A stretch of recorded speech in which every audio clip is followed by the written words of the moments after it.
प्रिय विद्यार्थियों, मैं मंजुल मयंक दीक्षित, व्याख्याता राजनीति विज्ञान, राजकीय महाविद्यालय रूपबास। आज हम राजनीति विज्ञान विषय के अंतर्गत आधुनिक राजनीति विज्ञान, इसकी परिभाषाएं, अर्थ और अध्ययन पद्धतियों पर चर्चा करेंगे। जैसा कि हम जानते हैं कि राजनीति विज्ञान को दो भागों में बांटा जाता है। एक परंपरागत राजनीति विज्ञान और दूसरा आधुनिक राजनीति विज्ञान। परंपरागत राजनीति विज्ञान आदर्शात्मक था, कल्पनात्मक था, मूल्यों से ओतप्रोत था तथा अपने विचारकों के एकांगी दृष्टिकोण पर निर्भर था। इसमें परंपरागत और अवैज्ञानिक पद्धतियां जैसे ऐतिहासिक पद्धतियां, तुलनात्मक पद्धतियां, विधि पद्धतियां आदि पद्धतियों का प्रयोग होता था। परंपरागत राजनीति विज्ञान की परिभाषाओं में राजनीति विज्ञान को राज्य और सरकार का अध्ययन मात्र माना जाता था। या कह सकते हैं कि परंपरागत राजनीति विज्ञान संस्थागत अध्ययन पर ही बल देता था, जो कि आधुनिक राजनीतिक विचारकों के अनुसार अपर्याप्त था। ये परिभाषाएं पुराने दृष्टिकोण की प्रतीक थीं, जिसमें शासन की रचना और उसकी कार्य प्रणाली के अध्ययन पर बल दिया जाता था, जिसके कारण इसका अध्ययन केवल औपचारिकता ही रह गया था। इसके अंतर्गत राजनीतिक शक्तियों के समुचित अध्ययन पर कोई ध्यान नहीं दिया गया और न ही कोई वैज्ञानिक और गणितीय पद्धतियों का प्रयोग किया गया, जिसके कारण परंपरागत राजनीति विज्ञान आगे चल करके मानव जगत की समस्याओं या कह सकते हैं जो यथार्थ समस्याएं हैं उनका समाधान नहीं कर पाया, जिसके कारण कुछ राजनीतिक विचारकों ने आधुनिक राजनीति विज्ञान को अपनाया और राजनीति विज्ञान में गणितीय और वैज्ञानिक पद्धतियों का प्रयोग किया, जिसमें प्रमुख विचारक चार्ल्स ई मेरियम, डेविड ईस्टन, बेजोट आदि विचारक हैं। आधुनिक राजनीति विज्ञान में अमेरिकी और ब्रिटिश विचारकों का बहुत योगदान रहा है। उन्होंने कई कृतियां लिखी और उन कृतियों में व्यवहारवाद, शक्ति, मानवीय व्यवहार आदि का वर्णन किया। उनके अनुसार वास्तविक शक्ति का अध्ययन ही राजनीति विज्ञान का अध्ययन है, वास्तविक व्यक्ति का अध्ययन ही राजनीति विज्ञान का अध्ययन है, व्यवहार का अध्ययन ही राजनीति विज्ञान का अध्ययन है। इस प्रकार से द्वितीय विश्व युद्ध के पश्चात राजनीति विज्ञान में व्यापक परिवर्तन हुआ और राजनीति विज्ञान को एक नई दिशा प्रदान करने की होड़ सी मच गई, जिसके कारण एक नए विज्ञान या आधुनिक राजनीति विज्ञान का उदय हुआ।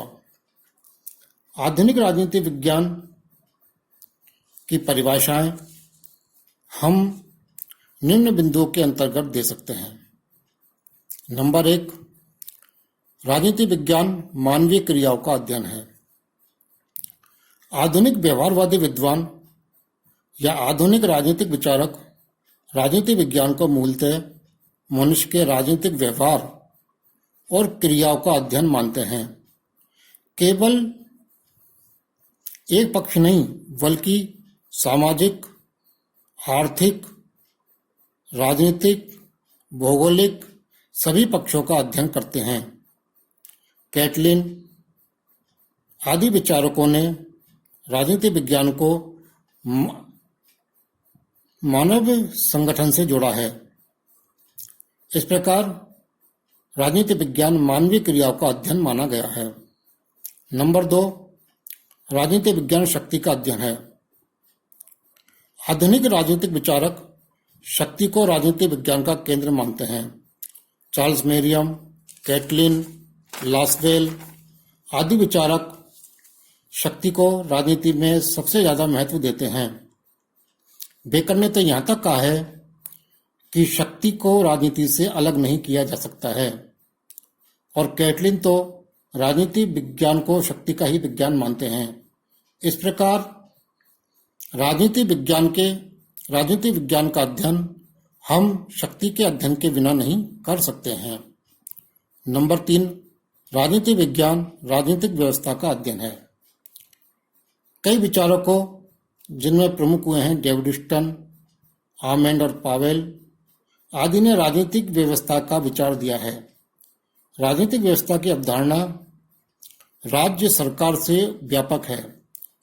राजनीतिक व्यवस्था की परिभाषा देते हुए स्टन ने लिखा है कि किसी समाज में पारस्परिक प्रक्रियाओं की ऐसी व्यवस्था को जिससे उस समाज में बाध्यकारी या अधिकारपूर्ण नीति निर्धारण होते हैं राजनीतिक व्यवस्था कहा जाता है। इसके अंतर्गत केवल सरकार ही नहीं या राज्य नहीं या सरकार के अंग व्यवस्थापिका, न्यायपालिका और प्रशासनिक अंग ही नहीं, बल्कि दल, दबाव समूह आदि तथा आदि अन्य क्रियाएं जैसे दंगे, हड़ताल, प्रदर्शन आदि का भी अध्ययन किया जाता है। इस प्रकार राजनीतिक व्यवस्था का अध्ययन राजनीति विज्ञान का अध्ययन माना गया है। नंबर 4, राजनीति विज्ञान निर्णय प्रक्रिया का अध्ययन है। कुछ विद्वान निर्णय प्रक्रिया यानी निर्णय बनाना या कानून बनाने को राजनीति विज्ञान का अध्ययन मानते हैं।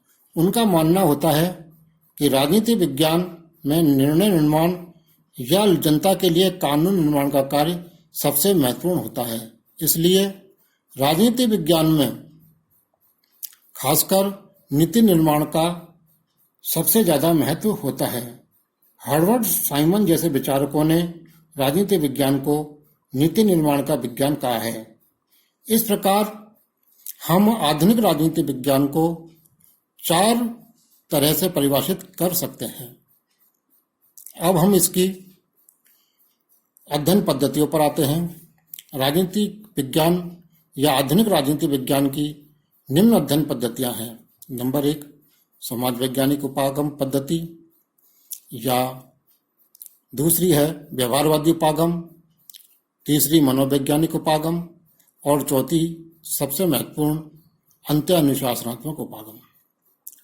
परंपरागत राजनीति विज्ञान में जहां परंपरावादी पद्धतियों का प्रयोग होता था, वैज्ञानिक पद्धतियों का प्रयोग होता था, संस्थागत अध्ययन होता था और ऐतिहासिक विधिवादी तुलनात्मक अध्ययन करके ही इतिश्री कर ली जाती थी, यहां पर ऐसा नहीं होता। आधुनिक राजनीति विज्ञान में वैज्ञानिक गणितीय पद्धतियों का उपयोग किया जाता है। सर्वेक्षण, तालिका, लॉग, ग्राफ आदि पद्धतियों का विशेष रूप से अध्ययन किया जाता है, जिससे कि परिणाम शुद्ध निकले और जिसका उपयोग हम वास्तविक और यथार्थ रूप में कर सकते हैं। आइए अब हम आधुनिक राजनीति विज्ञान की अध्ययन पद्धतियों का वर्णन करते हैं। नंबर 1, समाज वैज्ञानिक उपागम। समाज वैज्ञानिक उपागम एक ऐसा उपागम है जिसमें समाज विज्ञान की पद्धतियों का प्रयोग किया जाता है। राजनीति शास्त्रियों ने राजनीति अध्ययन के लिए समाज वैज्ञानिक उपागम की सार्थकता का एहसास किया। जैसे मैकाइवर, डेविड स्टन आदि ने प्रतिपादित किया कि समाज विज्ञान के क्षेत्र में पर्याप्त सामग्री उपलब्ध है जिसकी सहायता से राजनीतिक व्यवहार के नियम निर्धारित किए जा सकते हैं। अतः राजनीति विज्ञान को आधुनिक बनाने के लिए समाज वैज्ञानिक उपागम का प्रयोग करना चाहिए। नंबर 2 है व्यवहारवादी उपागम। व्यवहारवादी उपागम राजनीति विज्ञान को गणितीय और वैज्ञानिक बनाने में बल देता है, जिसके कारण हम राजनीति विज्ञान में तालिकाएं, ग्राफ, सांख्यिकी, गणितीय आदि पद्धतियों का अधिकाधिक प्रयोग करके राजनीति विज्ञान को विज्ञान बनाने की ओर या नवीन विज्ञान बनाने की ओर अग्रसर होते हैं। नंबर 3 है मनोवैज्ञानिक उपागम।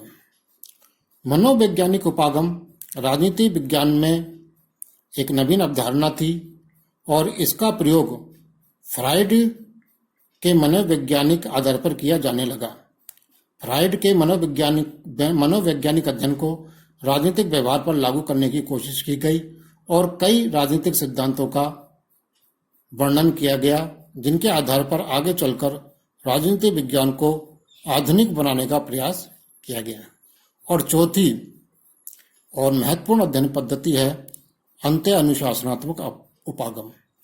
अंत्य अनुशासनात्मक उपागम या अंत्य शास्त्रीय उपागम, इसका तात्पर्य है जब हम किसी विषय का अध्ययन दूसरे विषय की सहायता से करते हैं या एक विषय का अध्ययन जब हम दूसरे विषय के अध्ययन द्वारा करते हैं तो हम उसे अंत्य अनुशासनात्मक उपागम कहते हैं।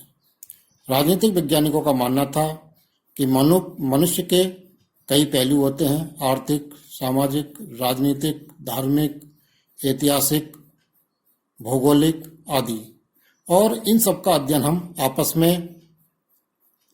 में पूरक रूप में कर सकते हैं, जिससे कि मनुष्य के व्यवहार का समग्र अध्ययन किया जा सके और हम एक विषय का अध्ययन दूसरे विषय की सहायता से करके एक नया निष्कर्ष निकाल सकते हैं, जिससे राजनीति विज्ञान संपूर्ण रूप से सभी को लाभ दे सके और एक नए निष्कर्ष और नवीन निष्कर्ष या वैज्ञानिक निष्कर्ष प्राप्त हो सके। जैसे कि हम इतिहास विषय के द्वारा राजनीति विज्ञान का अध्ययन कर सकते हैं, भूगोल के द्वारा राजनीति विज्ञान का अध्ययन कर सकते हैं, मनोविज्ञान के द्वारा राजनीति विज्ञान का अध्ययन कर सकते हैं और अन्य विषयों के द्वारा भी हम राजनीति विज्ञान का अध्ययन करके नए निष्कर्ष और प्रतिमानों को निकाल सकते हैं। इस प्रकार आधुनिक राजनीति विज्ञान की परिभाषाएं, अर्थ और अध्ययन पद्धतियों का अध्ययन करने के बाद हम ये कह सकते हैं कि आधुनिक राजनीति विज्ञान को आधुनिक बनाने में इन अध्ययन पद्धतियों का बहुत महत्व रहा।